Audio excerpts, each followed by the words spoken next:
আওয়ামী লীগ কি খুনিদের দল? আওয়ামী লীগ কি মানুষের, শিশু, মহিলা, বৃদ্ধ, জওয়ান সবার বুকে গুলি মেরেছে? তারা খুন করেছে? তারা কি স্নাইপার দিয়ে গুলি করেছে? তারা কি হেলিকপ্টার দিয়ে গুলি করেছে? তাহলে তারা কি খুনিদের দল? তারা কি খুনিদের দল? তারা কি দুর্নীতিবাজদের দল? তারা কি ডাকাতদের দল? আমার আসলে আজকে আওয়ামী লীগের বিরুদ্ধে আরেকদিন প্রোগ্রাম করব। আওয়ামী লীগ যদি খুনিদের দল হয়ে থাকে, ৭১ কারা আমাদের খুন করেছিল? কারা আমাদের বুকে গুলি চালিয়েছিল? জামাত, শিবির, জামাত। বন্ধুরা, জামাত সবসময় ঘোলা পানিতে মাছ শিকার করতে চায়।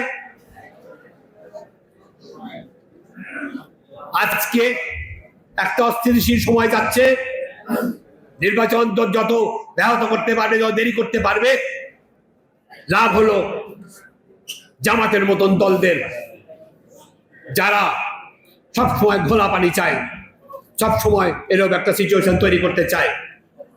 আমরা অপেক্ষা করব, আমরা অনেক ধৈর্য নিয়ে অপেক্ষা করেছি এবং আরো করব, যতদিন পর্যন্ত আমাদের নেতা নেত্রীরা, বেগম খালেদা জিয়া এবং আমাদের ভারপ্রাপ্ত সভাপতি আমাদের হুকুম না দেবেন।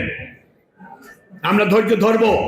আজকে আপনাদের এখানে অনেক কষ্ট করে আপনারা এসছেন, অনেক দূর থেকে আপনারা এসছেন। আমরা চাচ্ছিলাম যে একটা মিছিল করব আজকে, কিন্তু যেহেতু রাস্তাঘাট বন্ধ হয়ে যাবে, মানুষের কষ্ট হবে, সেই জন্য করবো না। এর পরের দিন আরেকবার আমরা একসাথে হব, হয়ে মুক্তিযোদ্ধারা আমরা যে বেঁচে আছি আমরা এখনো, আমরা সেটা দেখিয়ে দেব। আমাদের সাথে থাকবে আমাদের প্রজন্মকে ধন্যবাদ জানাই, আপনাদেরকে ধন্যবাদ জানাই এখানে আসবার জন্য। বন্ধুরা, আমরা সেই আদেশের অপেক্ষায় থাকবো, এবং যে নেতাই আদেশ আসবে, আমরা যেরকম ৭১ বাড়ি ঘর থেকে সবাই রাস্তায় নেমে গিয়েছিলাম, আমরা আবার রাস্তায় নেমে যাব, দেখবো কার কত শক্তি এই বাংলাদেশে।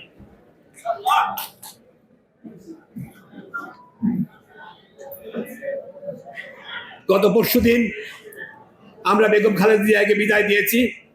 উনি কথা দিয়েছিলেন উনি মুক্তিযোদ্ধাদের সামনে জনসমক্ষে আসবেন ৭ বছর পর।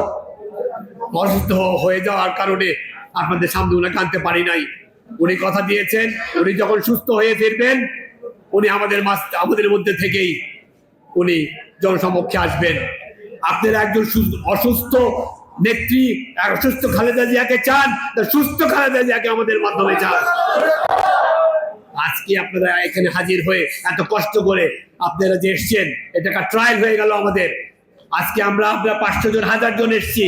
ওই দিনকার ২০০০, ৩০০০, ৫০০০ মুক্তিযোদ্ধা এবং প্রজন্ম নিয়ে আমরা আমাদের ম্যাডামকে আমাদের মধ্যে পাবো। সেই দিনের জন্য আপনাদেরকে আমন্ত্রণ জানিয়ে আজকে আমার বক্তব্য এখানে আমি শেষ করছি। আপনাদের সবাইকে অনেক ধন্যবাদ। বাংলাদেশ জিন্দাবাদ, মুক্তিযোদ্ধা দল জিন্দাবাদ।